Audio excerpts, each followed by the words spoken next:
Book 10, Canto 4, The Dream Twilight of the Earthly Real.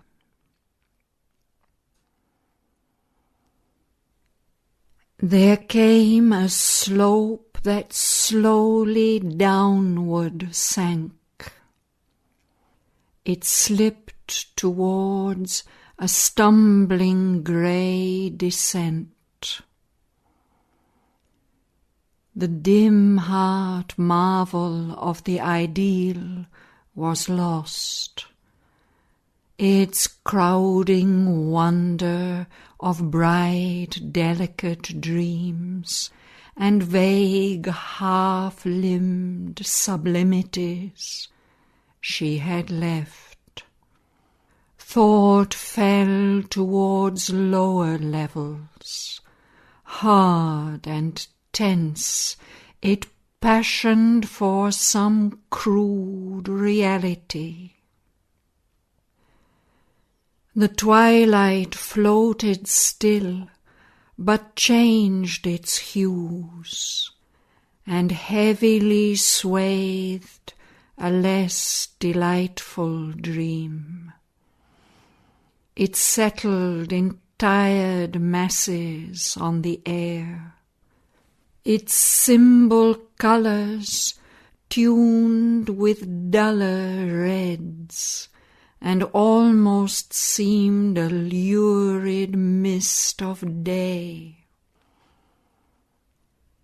A straining, taut and dire besieged her heart. Heavy her sense grew with a dangerous load, and sadder, greater sounds were in her ears.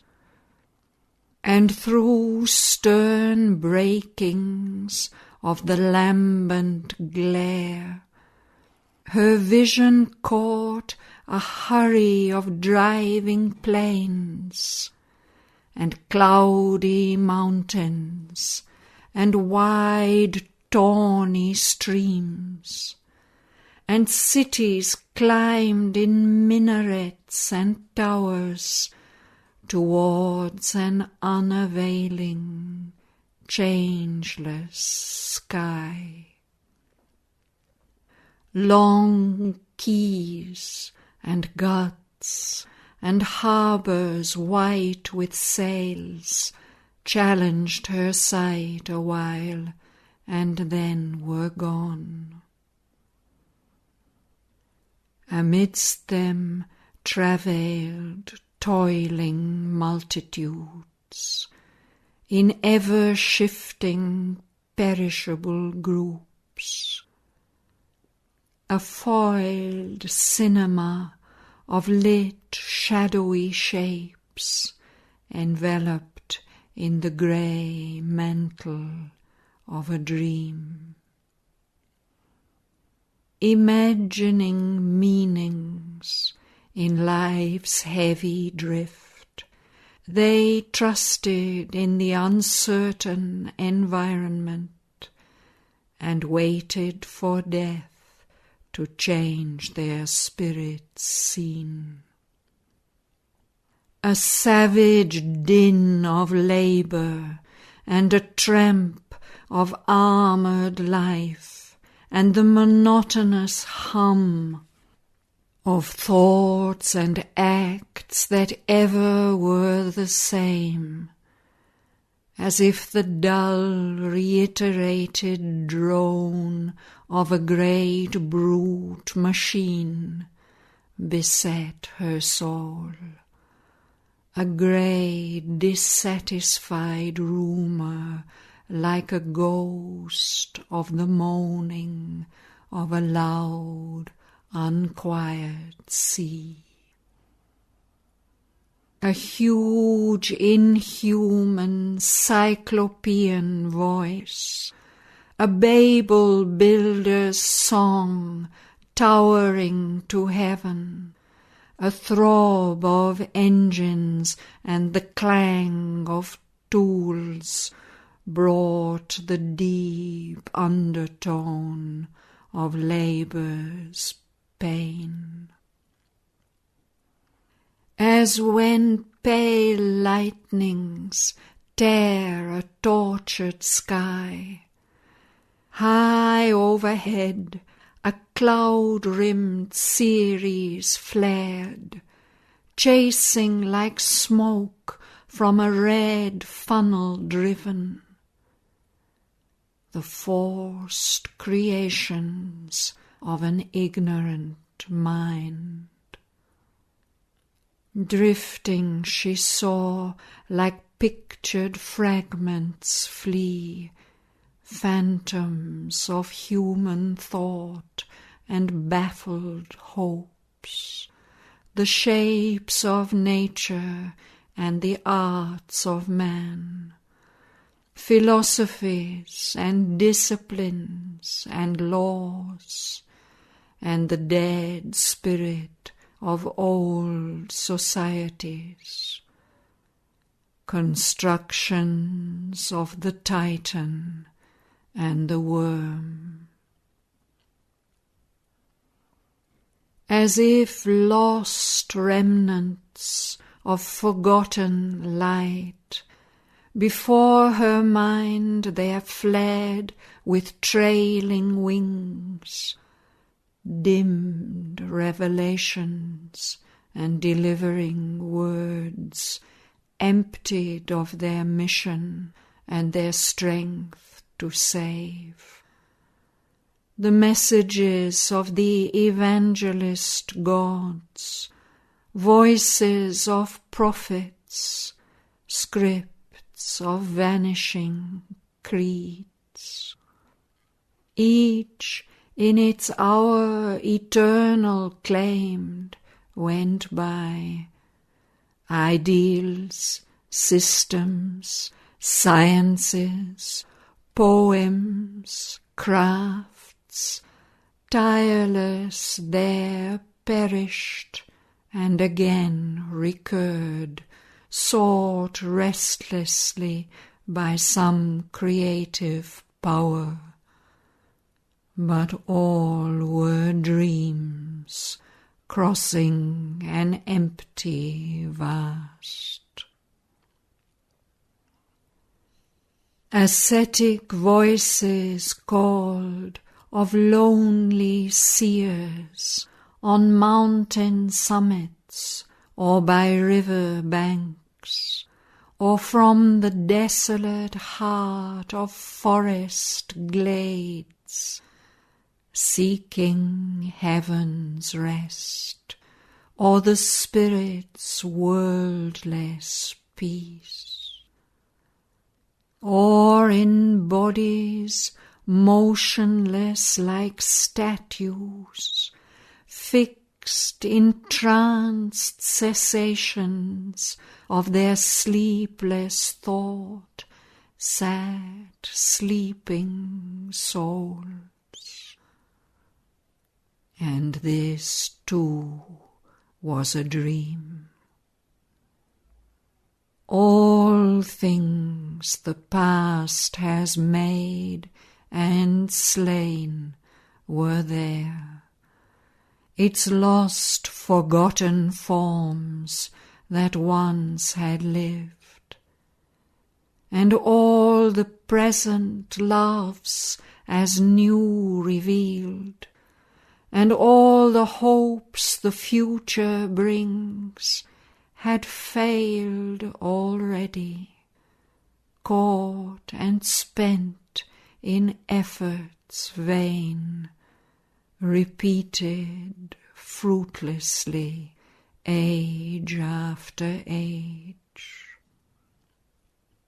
Unwearied, all returned, insisting still, because of joy in the anguish of pursuit, and joy to labor and to win and lose, and joy to create and keep, and joy to kill.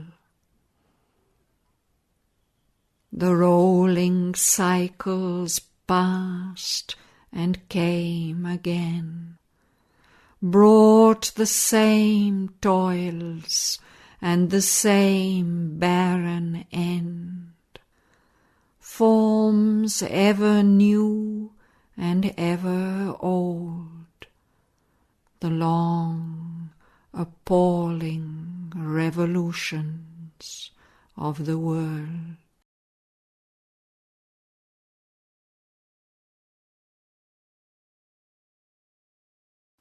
Once more arose the great destroying voice. Across the fruitless labour of the worlds, his huge denials, all defeating might, pursued the ignorant march of dolorous time. Behold the figures of this symbol realm, its solid outlines of creative dream, inspiring the great concrete tasks of earth. In its motion parable of human life, here thou canst trace the outcome nature gives to the sin of being, and the error in things, and the desire that compels to live, and man's incurable malady of hope. In an immutable order's hierarchy, where nature changes not, man cannot change. Ever he obeys her fixed mutation's law. In a new version of her oft-told tale, in ever-wheeling cycles turns the race. His mind is pent in circling boundaries, for mind is man. Beyond thought he cannot soar. If he could leave his limits, he would be safe. He sees, but cannot mount to his greater heavens. Even winged, he sinks back to his native soil. He is a captive in his net of mind, and beats soul wings against the walls of life. In vain his heart lifts up its yearning prayer, peopling with brilliant gods the formless void. Then, disappointed, to the void he turns, and in its happy nothingness asks release, the calm nirvana of his dream of self. The word in silence ends, in naught the name. Apart amid the mortal multitudes, he calls the Godhead incommunicable to be the lover of his lonely soul, or casts his spirit into its void embrace. Or he finds his copy in the impartial all. He imparts to the immobile his own will, attributes to the eternal wrath and love, and to the ineffable lends 1,000 names. Hope not to call God down into his life. How shalt thou bring the everlasting here? There is no house for him in hurrying time. Vainly thou seek'st in matter's world an aim. No aim is there, only a will to be. All walk by nature bound, forever the same. Look on these forms that stay a while and pass, these lives that long and strive, then are no more. These structures that have no abiding truth, the Saviour creeds that cannot save themselves, but perish in the strangling hands of the years, discarded from man's thought, proved false by time. Philosophies that strip all problems bare, but nothing ever have solved since earth began.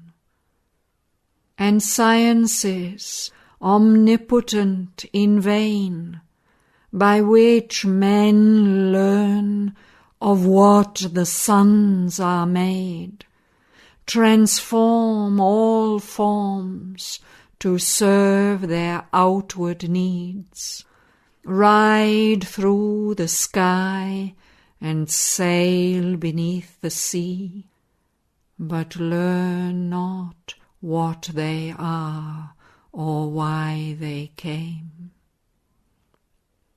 These polities, architectures of man's brain, that, bricked with evil and good, wall in man's spirit, and fissured houses, palace at once and jail, rot while they reign, and crumble before they crash. These revolutions, demon or drunken god, convulsing the wounded body of mankind, only to paint in new colours an old face.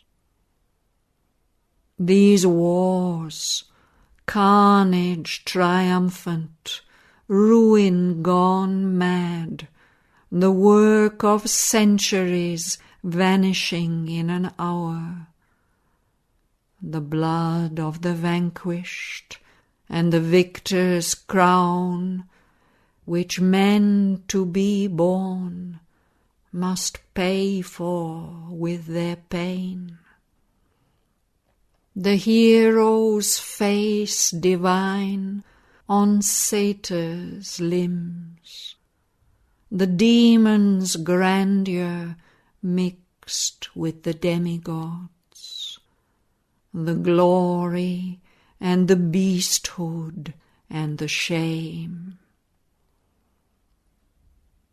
Why is it all, the labour and the din, the transient joys, the timeless sea of tears, the longing and the hoping and the cry, the battle and the victory and the fall, the aimless journey that can never pause, the waking toil, the incoherent sleep, song, shouts and weeping, wisdom and idle words, the laughter of men, the irony of the gods. Where leads the march? Whither the pilgrimage? Who keeps the map of the route, or planned each stage? Or else, self-moved, the world walks its own way? Or nothing is there but only a mind that dreams? The world is a myth that happened to come true, a legend told to itself by conscious mind, imaged and played on a feigned matter's ground, on which it stands in an unsubstantial vast. Mind is the author, spectator, actor, stage. Mind only is, and what it thinks is seen. If mind is all, renounce the hope of bliss. If mind is all, renounce the hope of truth.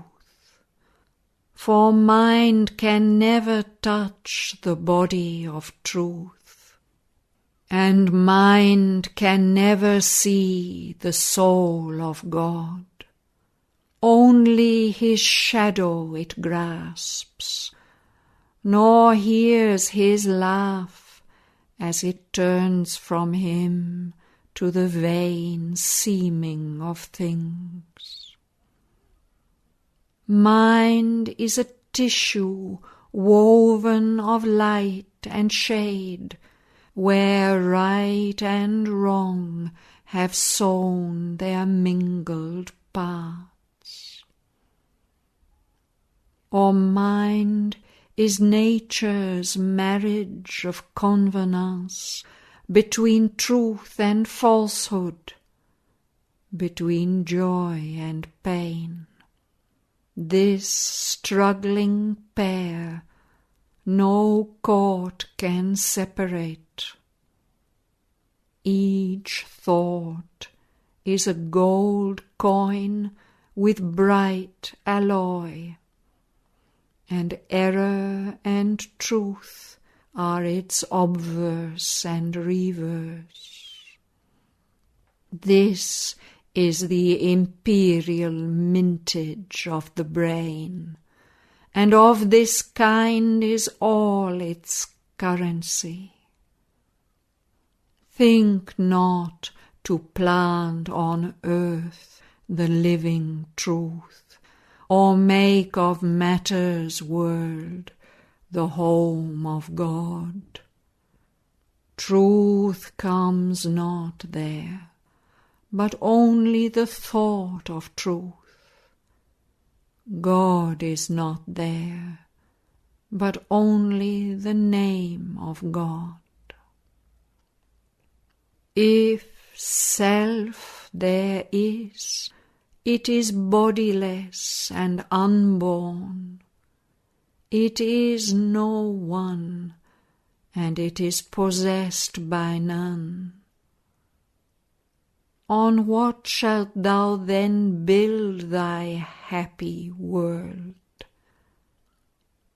Cast off thy life and mind, then art thou self, an all-seeing omnipresence, stark, alone. If God there is, he cares not for the world. All things he sees with calm, indifferent gaze. He has doomed all hearts to sorrow and desire. He has bound all life with his implacable laws. He answers not the ignorant voice of prayer. Eternal, while the ages toil beneath, unmoved, untouched by aught that he has made, he sees as minute details mid the stars the animal's agony and the fate of man. Immeasurably wise, he exceeds thy thought. His solitary joy needs not thy love. His truth in human thinking cannot dwell. If thou desirest truth, then still thy mind forever, slain by the dumb, unseen light. Immortal bliss lives not in human air. How shall the mighty mother her calm delight keep fragrant in this narrow, fragile vase, or lodge her sweet unbroken ecstasy in hearts which earthly sorrow can assail, and bodies careless death can slay at will? Dream not to change the world that God has planned. Strive not to alter his eternal law. If heavens there are whose gates are shut to grief, there seek the joy thou couldst not find on earth.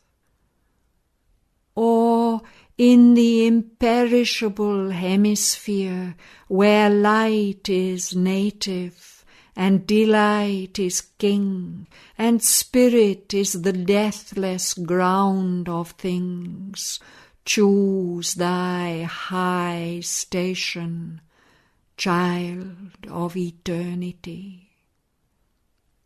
If thou art spirit, and nature is thy robe, cast off thy garb, and be thy naked self, immutable in its undying truth, alone forever in the mute alone.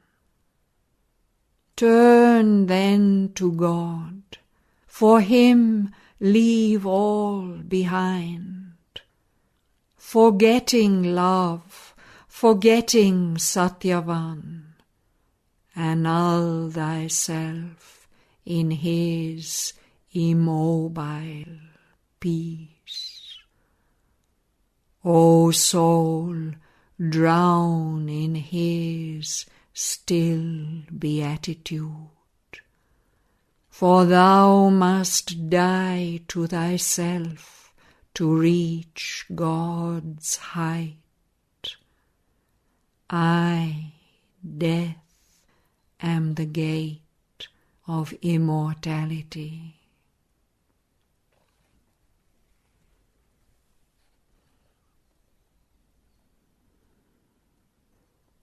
But Savitri answered to the sophist God,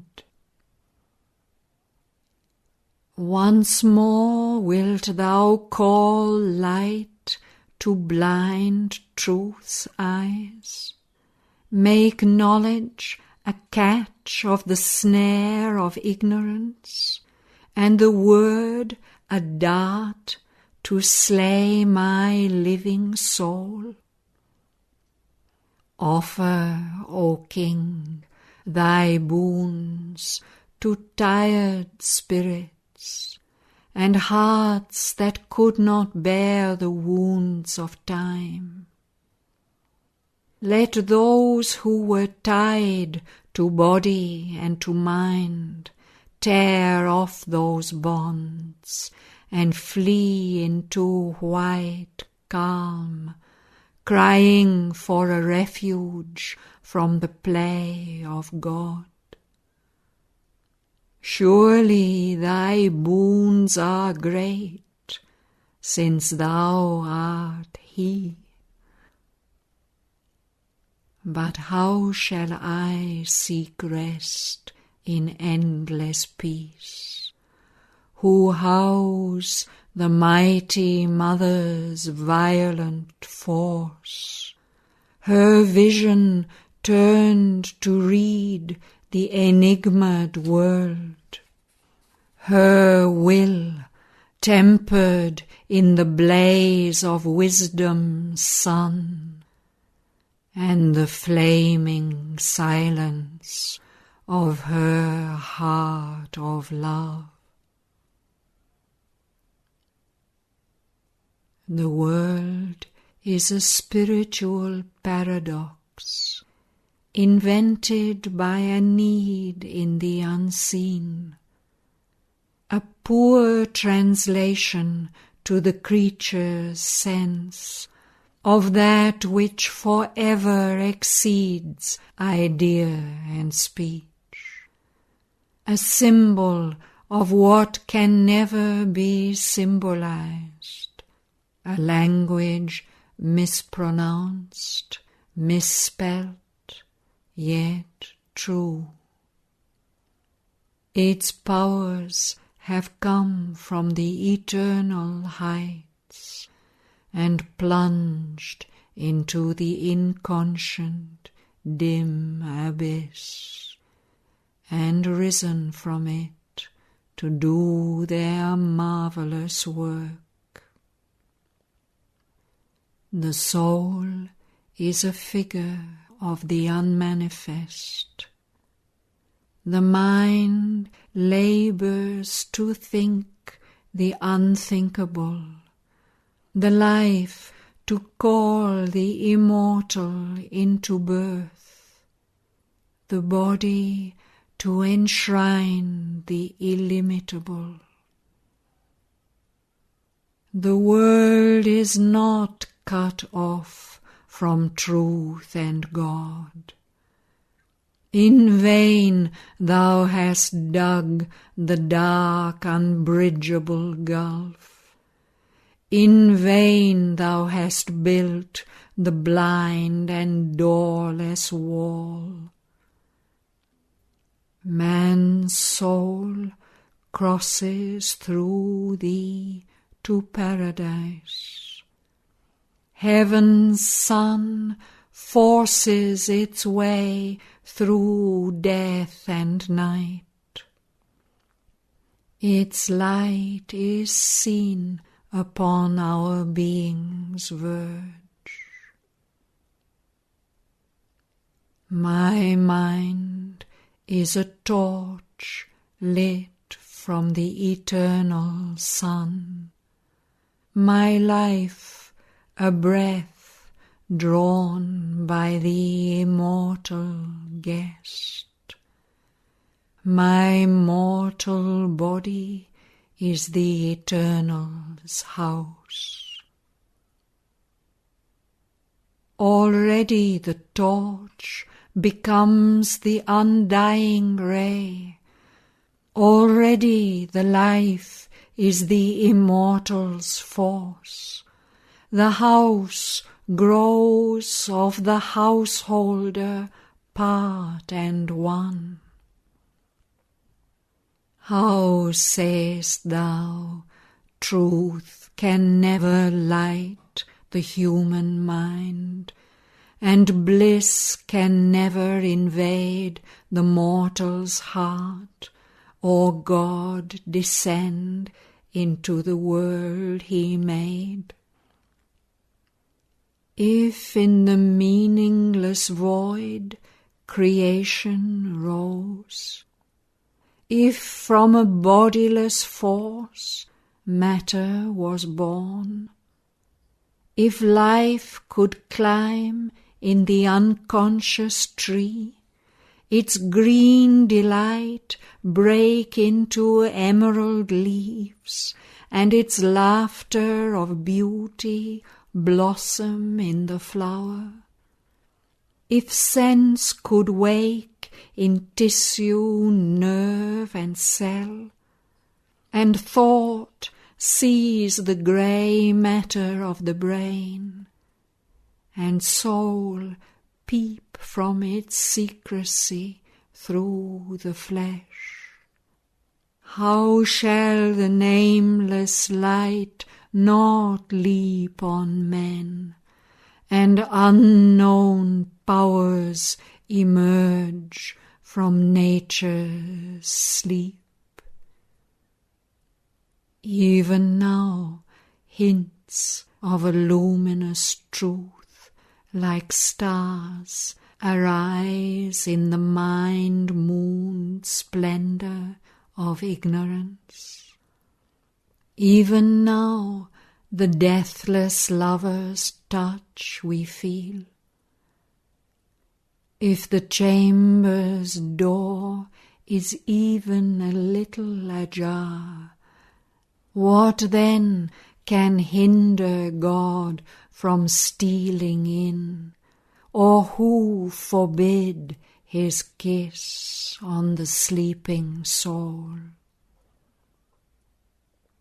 Already God is near, the truth is close. Because the dark atheist body knows him not, must the sage deny the light, the seer his soul? I am not bound by thought or sense or shape. I live in the glory of the infinite. I am near to the nameless and unknowable. The ineffable is now my household mate. But standing on eternity's luminous brink, I have discovered that the Word was He. I have met spirit with spirit, self with self, but I have loved too the body of my God. I have pursued Him in His earthly form. A lonely freedom cannot satisfy a heart that has grown one with every heart. I am a deputy of the aspiring world. My spirit's liberty I ask for all.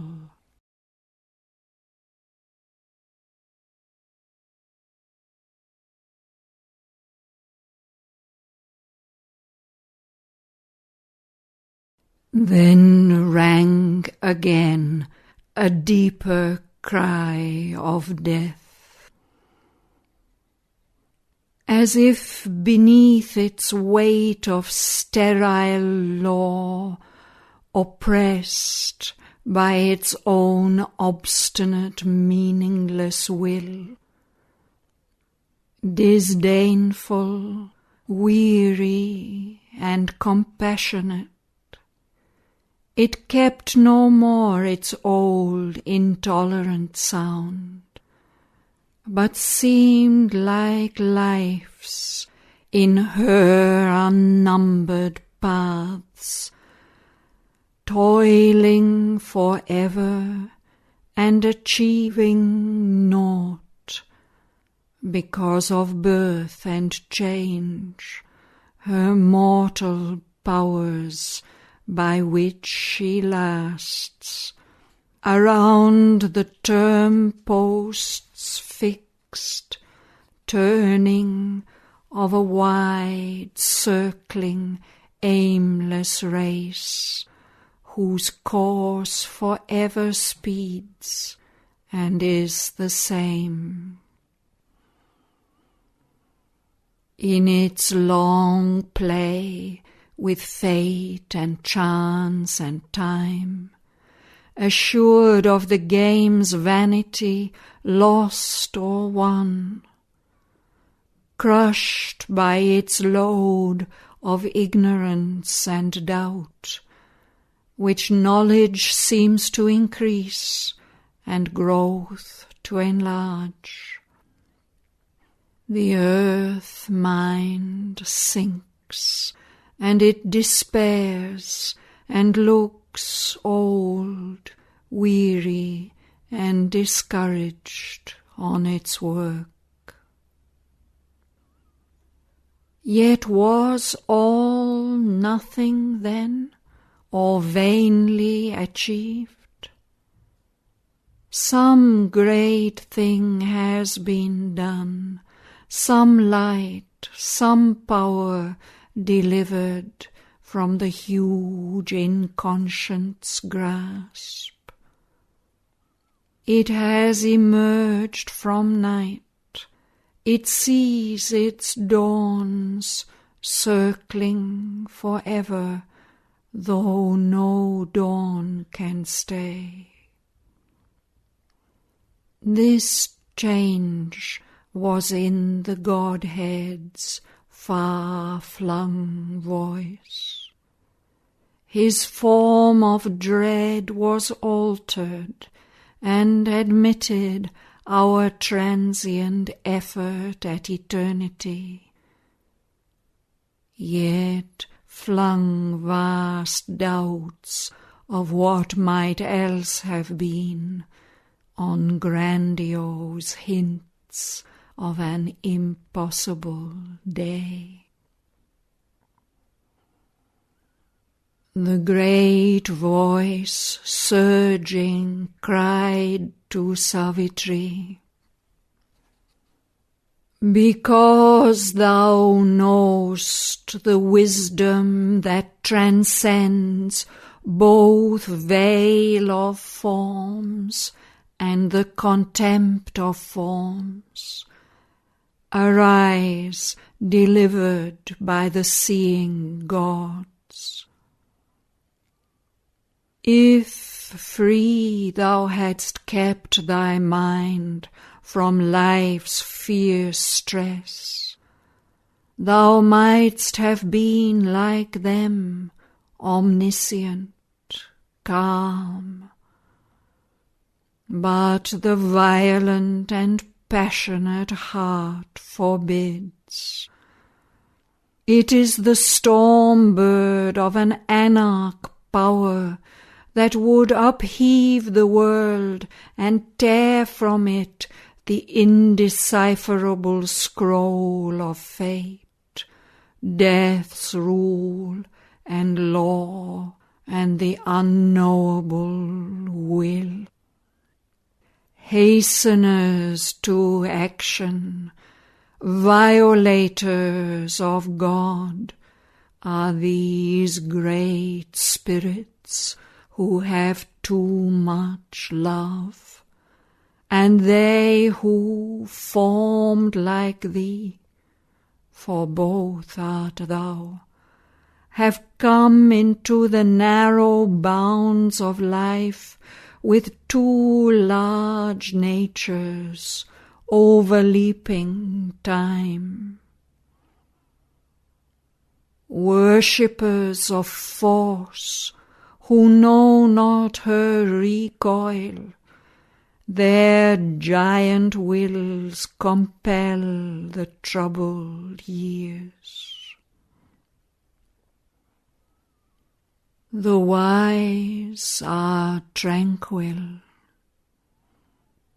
Silent the great hills rise ceaselessly towards their unreached sky. Seated on their unchanging base, their heads dreamless in heaven's immutable domain.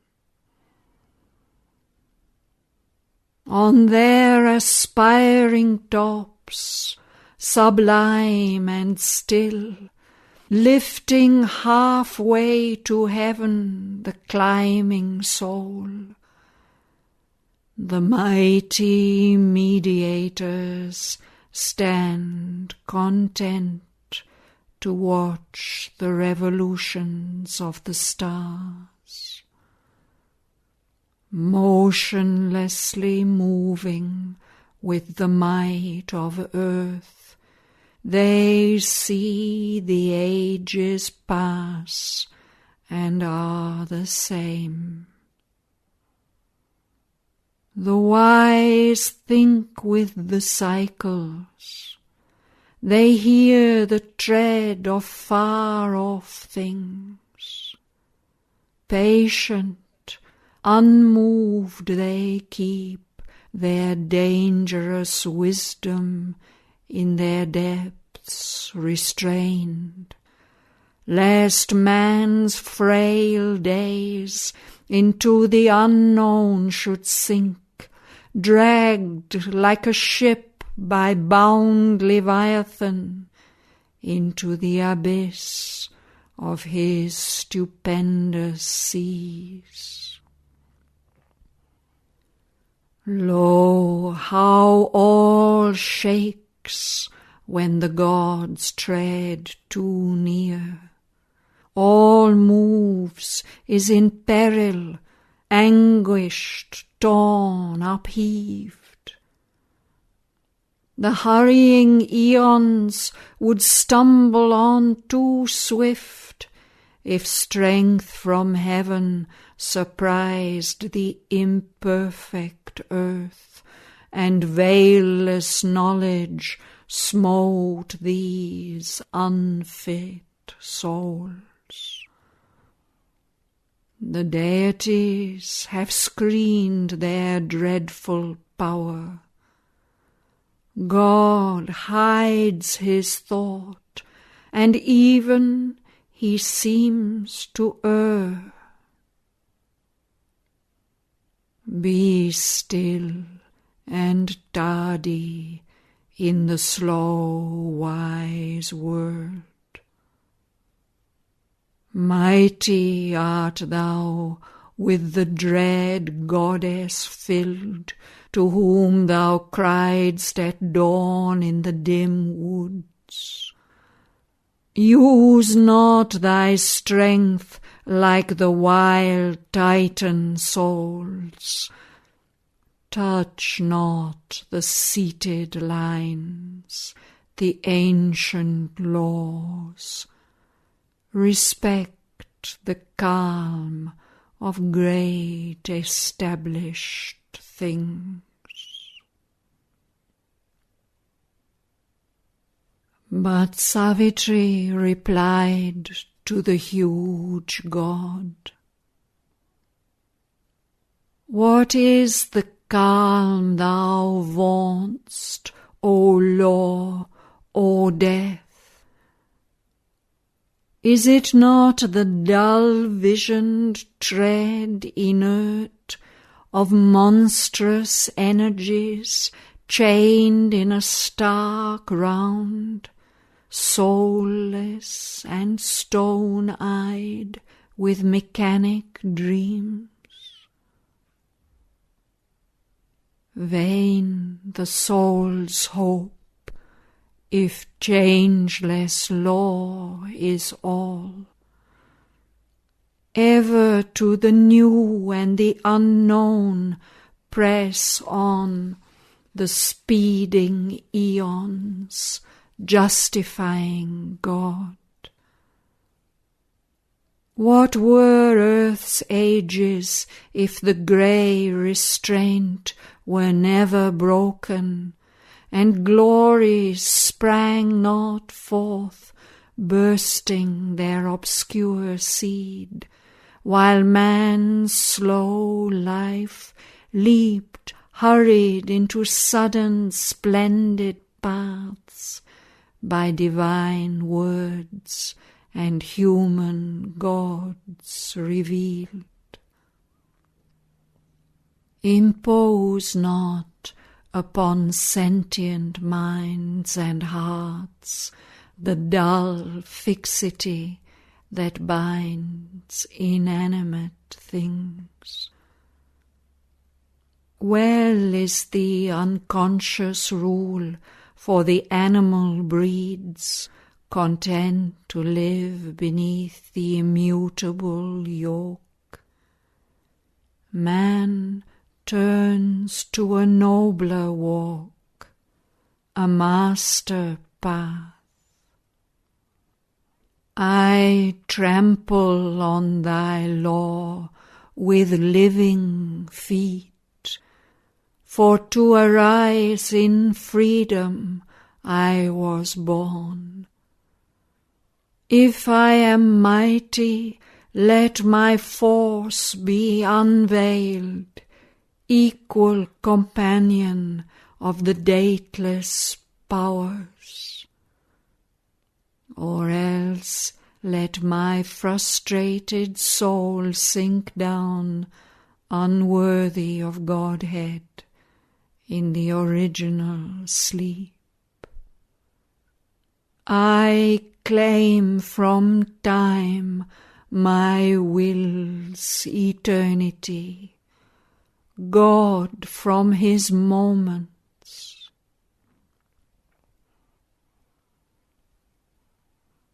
Death replied to her,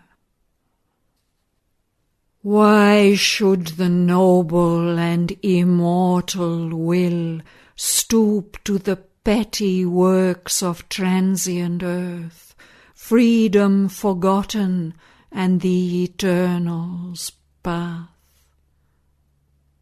Or is this the high use of strength and thought, to struggle with the bonds of death and time, and spend the labour that might earn the gods, and battle and bear agony of wounds, to grasp the trivial joys that earth can guard in her small treasure chest of passing things? Child, hast thou trodden the gods beneath thy feet only to win poor shreds of earthly life for him thou lovest, cancelling the grand release, keeping from early rapture of the heavens his soul the lenient deities have called? Are thy arms sweeter than the chords of God? She answered, straight I trample on the road the strong hand hewed for me, which planned our paths. I run where his sweet, dreadful voice commands, and I am driven by the reins of God. Why drew he wide his scheme of mighty worlds, or filled infinity with his passionate breath? Or wherefore did he build my mortal form, and sow in me his bright and proud desires, if not to achieve, to flower in me, to love, carving his human image richly shaped in thoughts and largenesses and golden powers.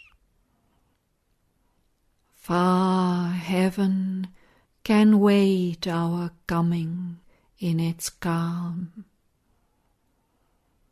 Easy the heavens were to build for God. Earth was his difficult matter. Earth the glory gave of the problem and the race and strife. There are the ominous masks, the terrible powers.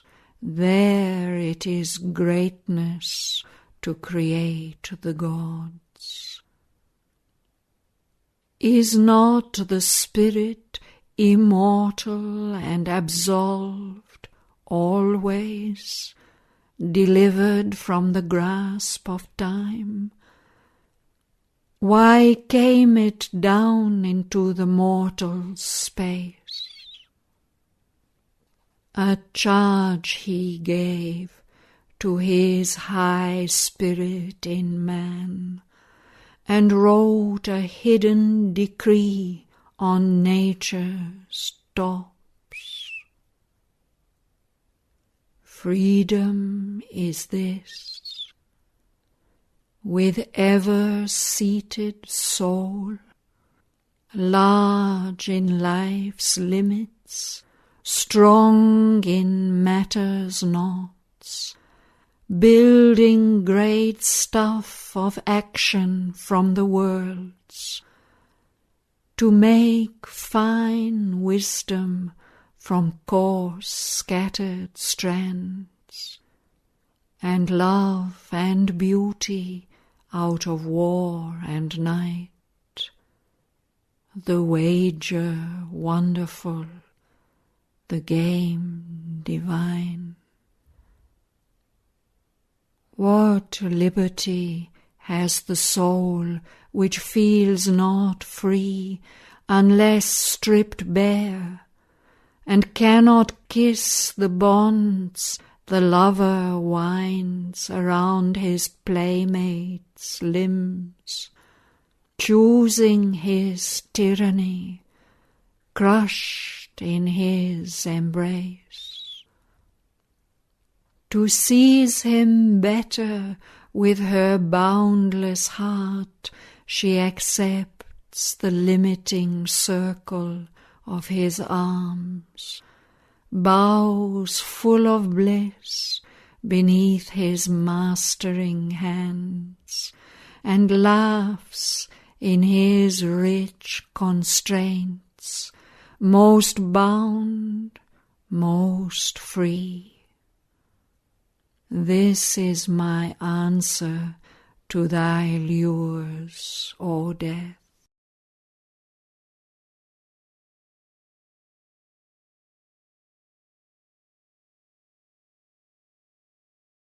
Immutable, death's denial met her cry. However mighty, whatever thy secret name uttered in hidden conclaves of the gods, thy heart's ephemeral passion cannot break the iron rampart of accomplished things with which the great gods fence their camp in space. Whoever thou art behind thy human mask, even if thou art the mother of the worlds, and pegg'st thy claim upon the realms of chance, the cosmic law is greater than thy will. Even God himself obeys the laws he made. The law abides, and never can it change. The person is a bubble on time's sea, a forerunner of a greater truth to come, thy soul creator of its freer law, vaunting a force behind on which it leans, a light above which none but thou hast seen. Thou claim'st the first fruits of truth's victory. But what is truth? And who can find her form amid the specious images of sense, amid the crowding guesses of the mind, and the dark ambiguities of a world peopled with the incertitudes of thought? For where is truth, and when was her footfall heard amid the endless clamour of time's mart? And which is her voice amid the thousand cries that cross the listening brain and cheat the soul? Or is truth aught but a high starry name, or a vague and splendid word by which man's thought sanctions and consecrates his nature's choice, the heart's wish donning knowledge as its robe, the cherished idea elect among the elect, thought's favourite mid the children of half-light, who, high-voiced, crowd the playgrounds of the mind, or people its dormitories in infant sleep. All things hang here between God's yes and no, two powers real, but to each other untrue, two consort stars in the mooned night of mind, that towards two opposite horizons gaze. The white head and black tail of the mystic drake, the swift and the lame foot, wing strong, wing broken, sustaining the body of the uncertain world, a great surreal dragon in the skies. Too dangerously thy high proud truth must live, entangled in matter's mortal littleness. All in this world is true, yet all is false. Its thoughts into an eternal cipher run, its deeds swell to time's rounded zero sum.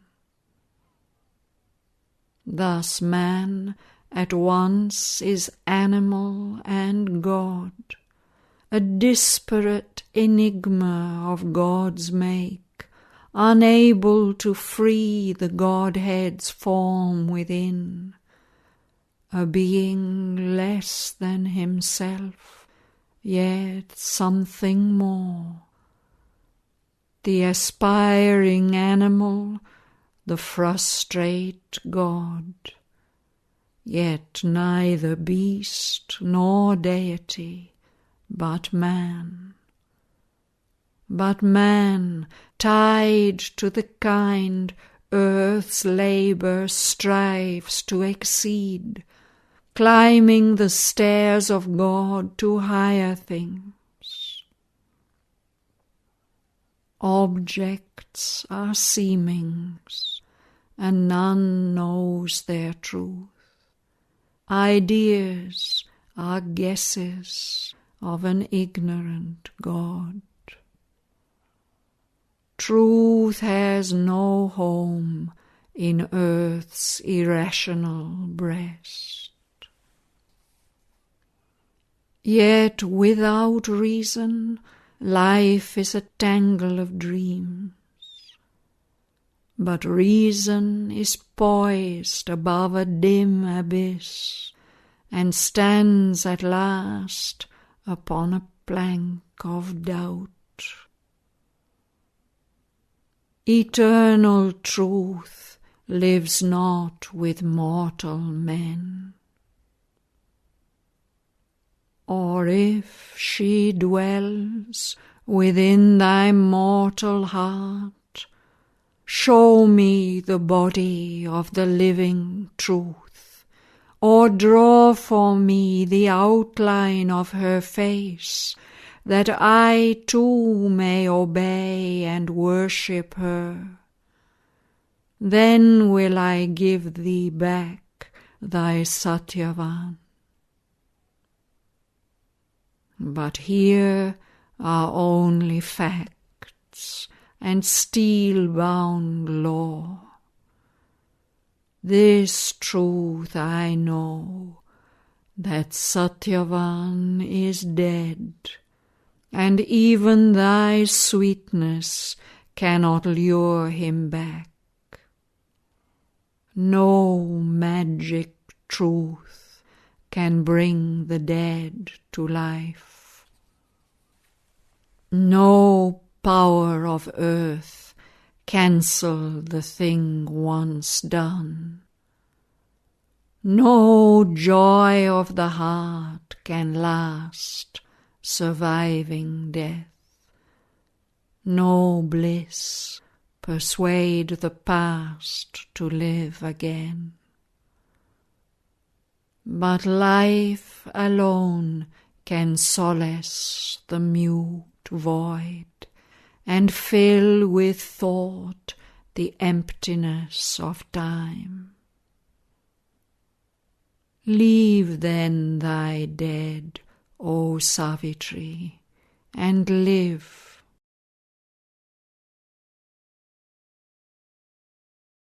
The woman answered to the mighty shade,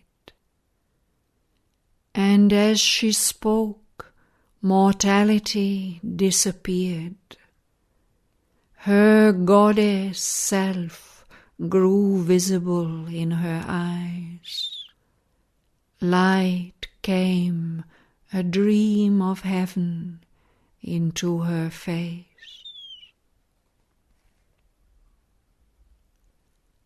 O death, thou too art God, and yet not he, but only his own black shadow on his path, as leaving the night he takes the upward way, and drags with him its clinging inconscient force.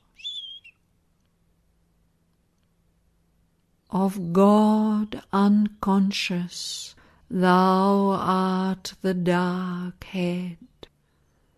Of his ignorance, thou art the impenitent sign of its vast tenebrous womb, the natural child, on his immortality the sinister bar. All contraries are aspects of God's face. The many are the innumerable one. The one carries the multitude in his breast. He is the impersonal, inscrutable soul. He is the one infinite person seeing his world. The silence bears the eternal's great dumb seal. His light inspires the eternal word. He is the immobile's deep and deathless hush, its white and signless blank negating calm. Yet stands the Creator Self, the Almighty Lord, and watches his will done by the forms of gods, and the desire that goads half-conscious man, and the reluctant and unseeing night. These wide divine extremes, these inverse powers, are the right and left side of the body of God. Existence balanced twixt two mighty arms confronts the mind with unsolved abysms of thought. Darkness below, a fathomless light above. In light are joined, but sundered by severing mind, stand face to face, opposite, inseparable, two contraries needed for his great world task, two poles whose currents wake the immense world force. In the stupendous secrecy of his self, above the world brooding with equal wings, he is both in one, beginningless, without end. Transcending both, he enters the Absolute. His being is a mystery beyond mind. His ways bewilder mortal ignorance. The finite, in its little sections parked, amazed, credits not God's audacity, who dares to be the unimagined all, and see and act as might one infinite. Against human reason this is his offence, being known to be forever unknowable, to be all and yet transcend the mystic whole, absolute to lodge in a relative world of time. eternal and all-knowing, to suffer birth, omnipotent, to sport with chance and fate, spirit, yet to be matter and the void, illimitable, beyond form or name, to dwell within a body, one and supreme, to be animal and human and divine. A still deep sea, he laughs in rolling waves. Universal, he is all, transcendent, none. To man's righteousness, this is his cosmic crime. Almighty, beyond good and evil to dwell, leaving the good to their fate in a wicked world, and evil to reign in this enormous scene. All opposition seems, and strife and chance, an aimless labour with but scanty sense, to eyes that see apart and miss the whole. The surface men scan, the depths refuse their search. A hybrid mystery challenges the view, or a discouraging, sordid miracle. Yet, in the exact inconscience stark conceit, in the casual error of the world's ignorance, a plan, a hidden intelligence is glimpsed. There is a purpose in each stumble and fall.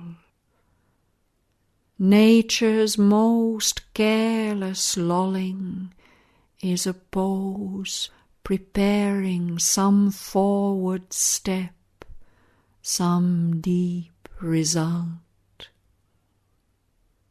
Ingenious notes plugged into a motived score, these million discords dot the harmonious theme of the evolution's huge orchestral dance. A truth supreme has forced the world to be. It has wrapped itself in matter as in a shroud of death, a shroud of ignorance. It compelled the suns to burn through silent space, flame signs of its uncomprehended thought, in a wide brooding ether's formless muse. It made of knowledge a veiled and struggling light, of being a substance nescient, dense and dumb, of bliss the beauty of an insentient world. In finite things the conscious infinite dwells. Involved it sleeps in matter's helpless trance. It rules the world from its sleeping, senseless void. Dreaming, it throws out mind and heart and soul to labour crippled, bound on the hard earth. A broken whole, it works through scattered points. Its gleaming shards are wisdom's diamond thoughts. Its shadowy reflex, our ignorance. It starts from the mute mass in countless jets. It fashions a being out of brain and nerve, a sentient creature from its pleasures and pangs. A pack of feelings obscure, a dot of sense, survives a while, answering the shocks of life, then crushed, or its force spent, leaves the dead form, leaves the huge universe in which it lived, an insignificant, unconsidered guest. But the soul grows, concealed within its house. It gives to the body its strength and magnificence. It follows aims in an ignorant, aimless world. It lends significance to earth's meaningless life. A demigod animal came thinking man. He wallows in mud, yet heavenward soars in thought. He plays and ponders, laughs and weeps and dreams, satisfies his little longings like the beast. He pores upon life's book with student eyes. Out of this tangle of intellect and sense, out of the narrow scope of finite thought, at last he wakes into spiritual mind. A high liberty begins, and luminous room. He glimpses eternity, touches the infinite. He meets the gods in great and sudden hours. He feels the universe as his larger self, makes space and time his opportunity to join the heights and depths of being in light. In the heart's cave, speak secretly with God.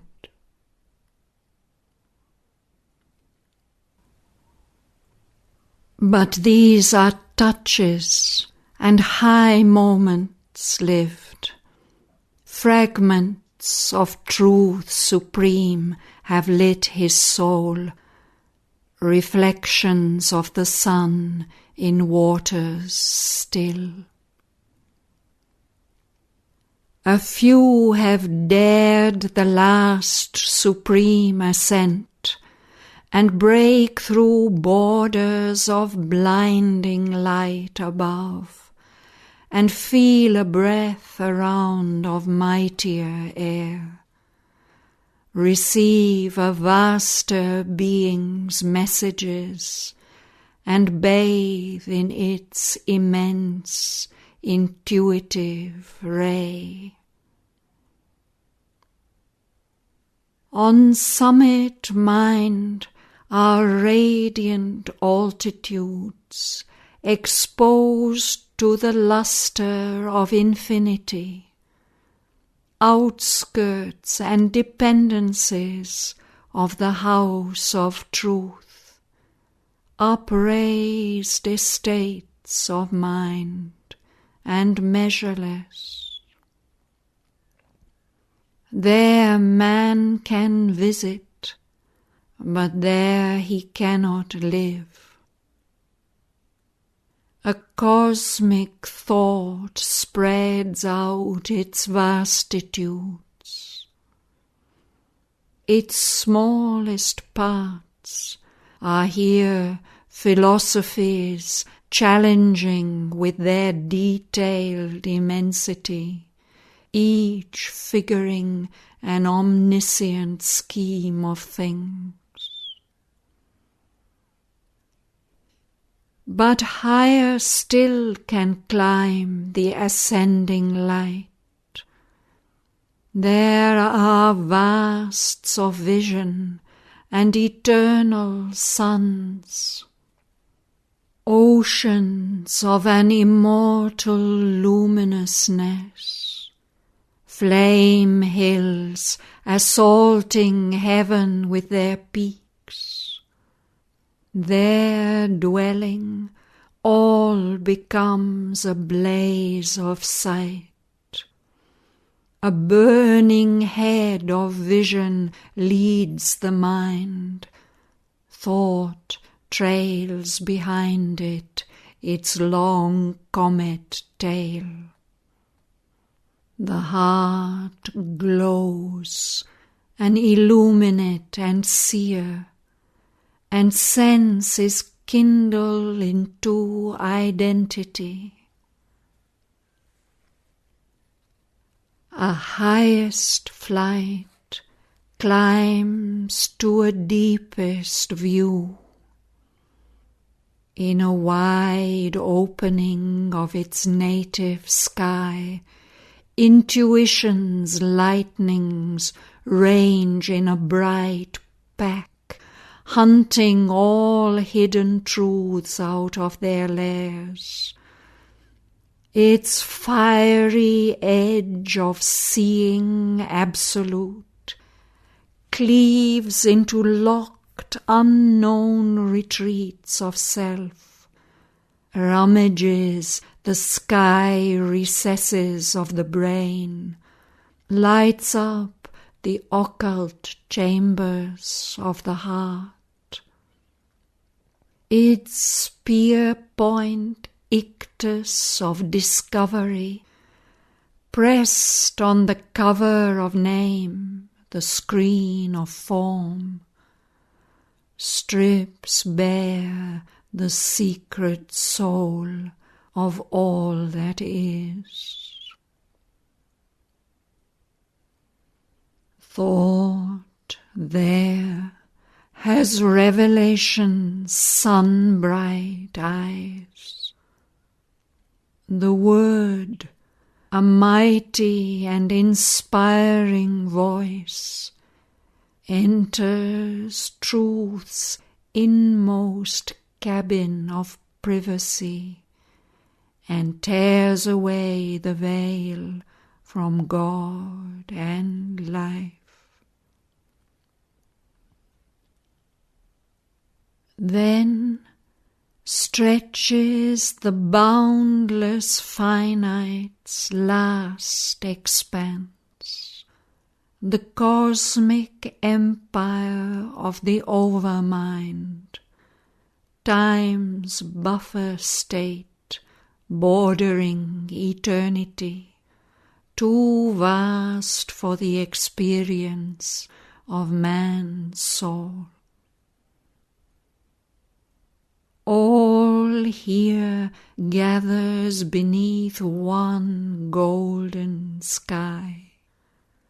The powers that build the cosmos station take in its house of infinite possibility.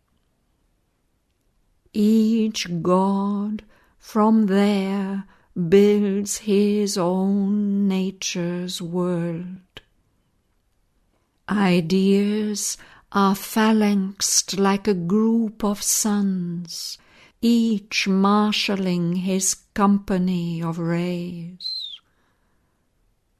Thought crowds in masses, seized by one regard.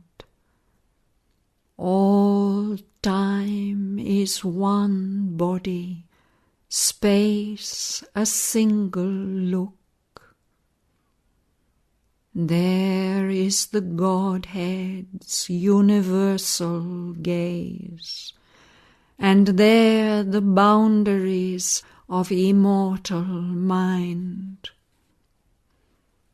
The line that parts and joins the hemispheres closes in on the labour of the gods, fencing eternity from the toil of time.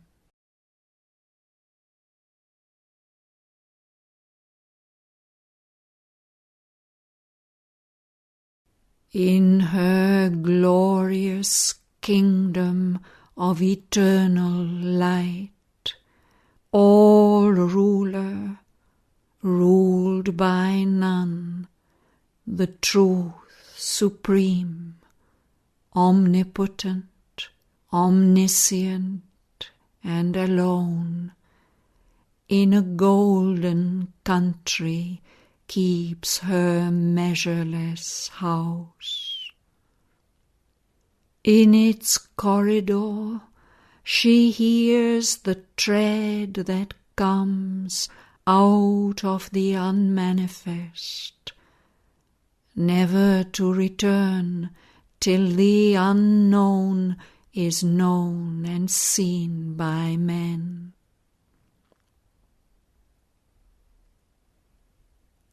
Above the stretch and blaze of cosmic sight, above the silence of the wordless thought,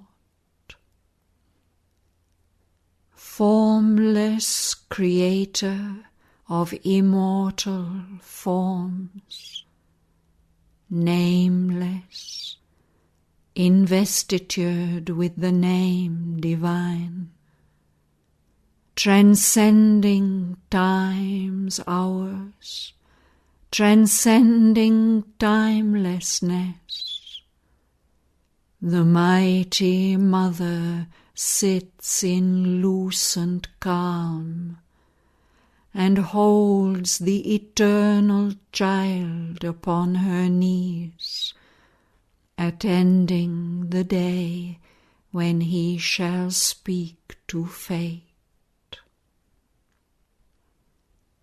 There is the image of our future's hope. There is the sun for which all darkness waits. There is the imperishable harmony.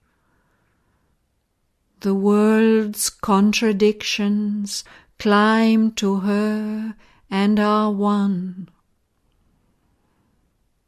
There is the truth of which the world's truths are shreds, the light of which the world's ignorance is the shade, till truth draws back the shade that it has cast. The love our hearts call down to heal all strife, the bliss for which the world's derelict sorrows yearn. Thence comes the glory sometimes seen on earth, the visits of Godhead to the human soul, the beauty and the dream on nature's face.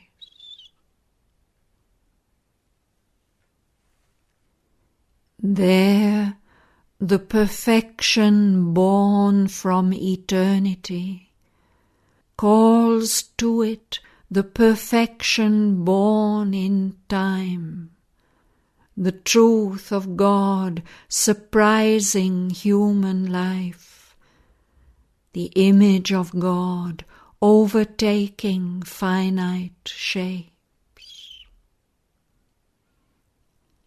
There, in a world of everlasting light, in the realms of the immortal supermind, Truth, who hides here her head in mystery, her riddle deemed by reason impossible, in the stark structure of material form, unenigmaed lives, unmasked her face, and there is nature and the common law of things. There, in a body made of spirit stuff, the hearthstone of the ever-living fire, action translates the movements of the soul, thought steps infallible and absolute, and life is a continual worship's rite, a sacrifice of rapture to the One. A cosmic vision, a spiritual sense, feels all the infinite lodged in finite form, and seen through a quivering ecstasy of light, discovers the bright face of the bodiless. In the truth of a moment, in the moment's soul can sip the honey wine of eternity. A spirit who is no one and innumerable, the one mystic, infinite person of his world, multiplies his myriad personality. On all his bodies seals his divinity's stamp, and sits in each, immortal and unique. The immobile stands behind each daily act, a background of the movement and the scene, upholding creation on its might and calm, and change on the immutable's deathless poise. The timeless looks out from the travelling hours. The ineffable puts on a robe of speech, where all its words are woven like magic threads, moving with beauty, inspiring with their gleam. And every thought takes up its destined place, recorded in the memory of the world. The truth supreme, vast and impersonal, fits faultlessly the hour and circumstance. Its substance a pure gold, ever the same, but shaped into vessels for the Spirit's use. Its gold becomes the wine jar and the vase. All there is a supreme epiphany. The all-wonderful makes a marvel of each event. The all-beautiful is a miracle in each shape. The all-blissful smites with rapture the heart's throbs. A pure celestial joy is the use of sense. Each being there is a member of the self, a portion of the million-thoughted all, a claimant to the timeless unity. The many sweetness, the joy of difference, edged with the intimacy of the one.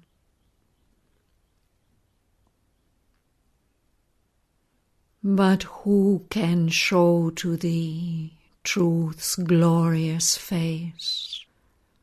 Our human words can only shadow her. To thought she is an unthinkable rapture of light, to speech a marvel inexpressible. O death, if thou couldst touch the truth supreme, thou wouldst grow suddenly wise and cease to be. If our souls could see and love and clasp God's truth, its infinite radiance would seize our hearts, our being in God's image be remade, and earthly life become the life divine.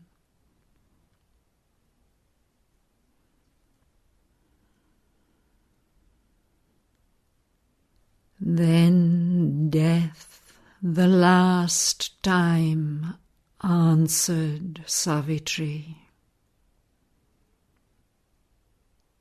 If truth supreme transcends her shadow here, severed by knowledge and the climbing vasts, what bridge can cross the gulf that she has left between her and the dream world she has made? Or who could hope to bring her down to men, and persuade to tread the harsh globe with wounded feet, leaving her unapproachable glory and bliss, wasting her splendor on pale earthly air?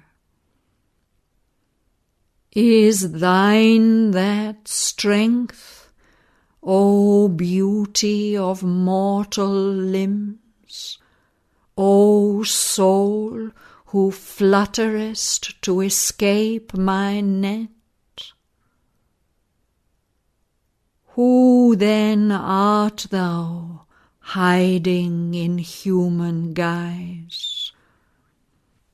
Thy voice carries the sound of infinity. Knowledge is with thee. Truth speaks through thy words. The light of things beyond shines in thy eyes. But where is thy strength to conquer time and death? Hast thou God's force to build heaven's values here? For truth and knowledge are an idle gleam, if knowledge brings not power to change the world, if might comes not to give to truth her right. A blind force, not truth, has made this ignorant world. A blind force, not truth, orders the lives of men. By power, not light, the great gods rule the world. Power is the arm of God, the seal of fate. O human claimant to immortality, reveal thy power, lay bare thy spirit's force. Then will I give back to thee Satyavan. Or if the mighty Mother is with thee, show me her face, that I may worship her. Let deathless eyes look into the eyes of death. An imperishable force, touching brute things, transform earth's death into immortal life. Then can thy dead return to thee and live. The prostrate earth perhaps shall lift her gaze, and feel near her the secret body of God, and love and joy overtake fleeing time.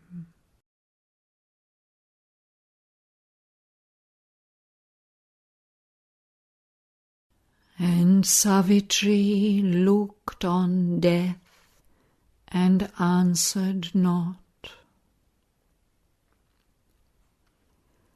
Almost it seemed as if in his symbol shape the world's darkness had consented to heaven light, and God needed no more the inconscient screen. A mighty transformation came on her.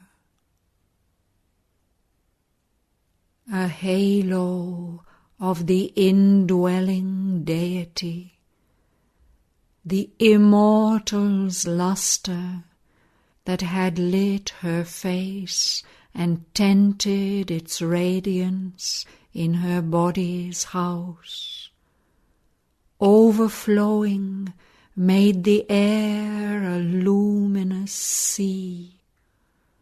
In a flaming moment of apocalypse, the incarnation thrust aside its veil. A little figure in infinity yet stood and seemed the Eternal's very house, as if the world's centre was her very soul, and all wide space was but its outer robe. A curve of the calm odour of far heaven, descending into earth's humility, her forehead span vaulted the omniscient's gaze. Her eyes were two stars that watched the universe. The power that from her being's summit reigned, the presence chambered in lotus secrecy, came down and held the center in her brow, where the mind's lord in his control room sits. There, throned on concentration's native seat, he opens that third mysterious eye in man, the unseen's eye that looks at the unseen, when light with a golden ecstasy fills his brain, and the Eternal's wisdom drives his choice, and eternal will seizes the mortal's will. It stirred in the lotus of her throat of song, and in her speech throbbed the immortal word. Her life sounded with the steps of the world soul, moving in harmony with the cosmic thought. As glides God's Son into the mystic cave where hides his light from the pursuing gods, it glided into the lotus of her heart and woke in it the force that alters fate. It poured into her navel's lotus depth, lodged in the little life-nature's narrow home. On the body's longings grew heaven rapture's flower, and made desire a pure celestial flame. Broke into the cave where coiled world energy sleeps, and smote the 1,000-hooded serpent force that, blazing, towered and clasped the world's self above, joined matter's dumbness to the spirit's hush, and filled earth's acts with the spirit's silent power.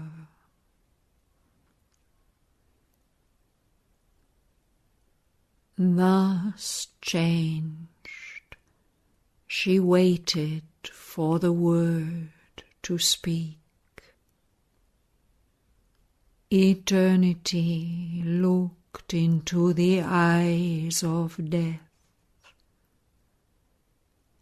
and darkness saw God's living reality.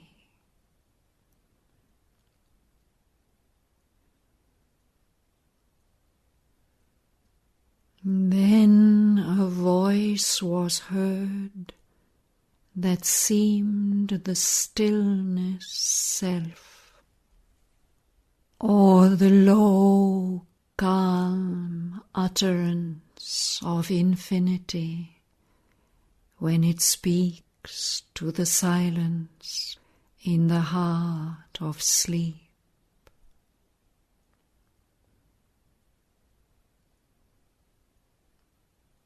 I hail thee, almighty and victorious Death, thou grandiose darkness of the infinite.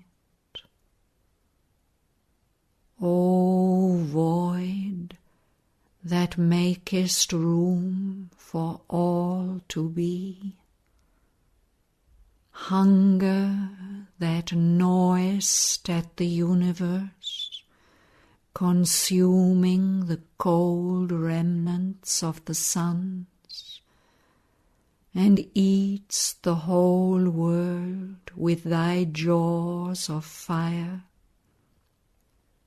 Waster of the energy that has made the stars, inconscience, carrier of the seeds of thought, nescience, in which all knowledge sleeps entombed, and slowly emerges in its hollow breast, wearing the mind's mask of bright ignorance. Thou art my shadow and my instrument. I have given thee thy awful shape of dread, and thy sharp sword of terror and grief and pain, to force the soul of man to struggle for light on the brevity of his half-conscious days. Thou art his spur to greatness in his works, the whip to his yearning for eternal bliss, his poignant need of immortality. Live, death, a while. Be still my instrument. One day man too shall know thy fathomless heart of silence and the brooding peace of night, and grave obedience to eternal law, and the calm, inflexible pity in thy gaze. But now, O timeless mightiness, stand aside and leave the path of my incarnate force. Relieve the radiant God from thy black mask.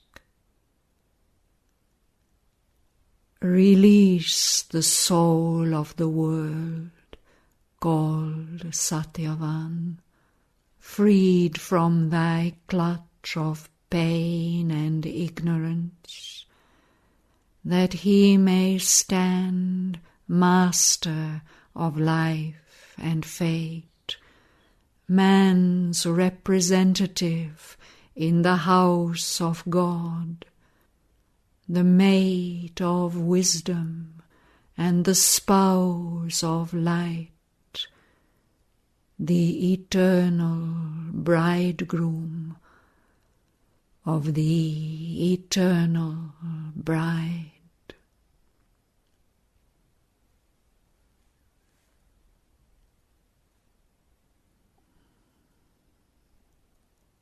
She spoke. Death, unconvinced, resisted still. Although he knew, refusing still to know. Although he saw, refusing still to see. Unshakable he stood, claiming his right.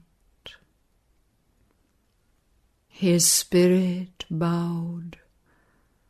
His will obeyed the law of its own nature, binding even on gods.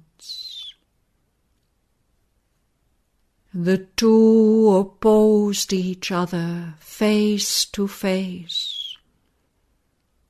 His being, like a huge fort of darkness, towered.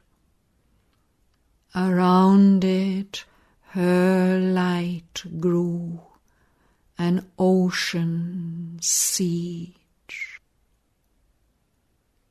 A while the shade survived, defying heaven, assailing in front, oppressing from above, a concrete mass of conscious power.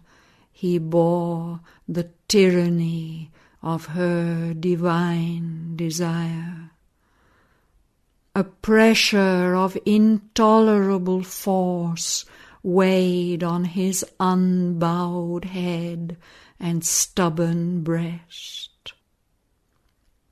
Light, like a burning tongue, licked up his thoughts.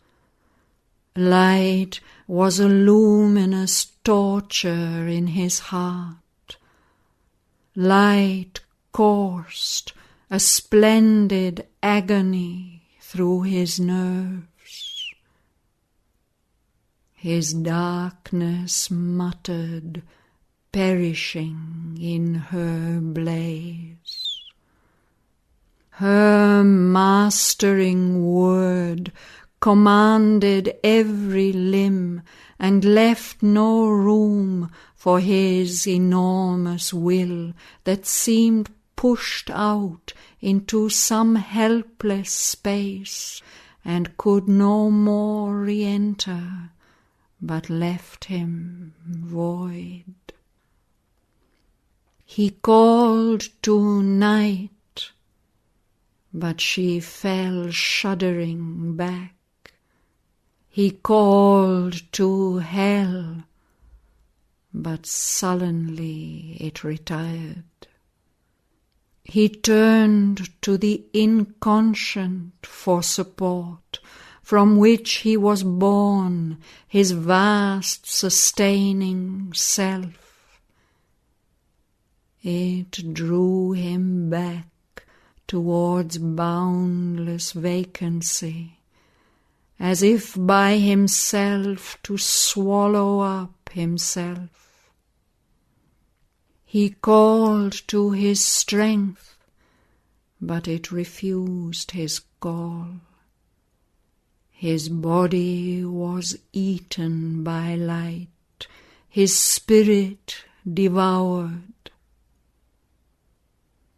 At last he knew defeat inevitable, and left crumbling the shape that he had worn, abandoning hope to make man's soul his prey, and force to be mortal the immortal spirit.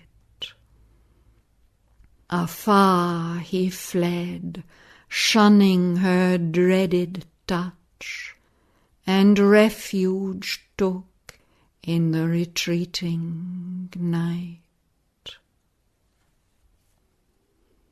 In the dream twilight of that symbol world, the dire universal shadow disappeared, vanishing into the void from which it came. As if deprived of its original cause, the twilight realm passed, fading from their souls, and Sattyavan and Savitri were alone. but neither stirred. Between those figures rose a mute, invisible and translucent wall. In the long blank moment's pause, nothing could move. All waited on the unknown, inscrutable will.